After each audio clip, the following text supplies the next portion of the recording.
In today's video, I'm gonna be showing you how to browse internet on our Apple Watch. First of all, go to your app screen and open the messaging app and go to a conversation.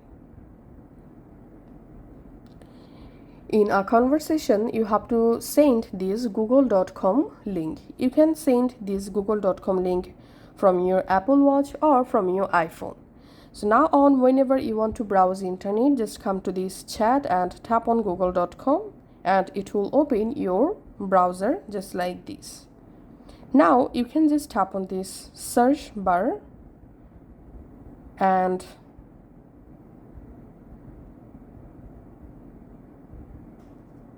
here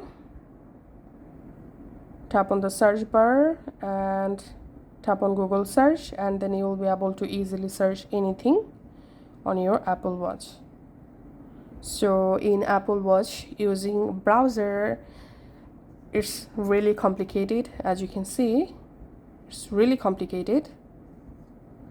So that's how you can actually do it.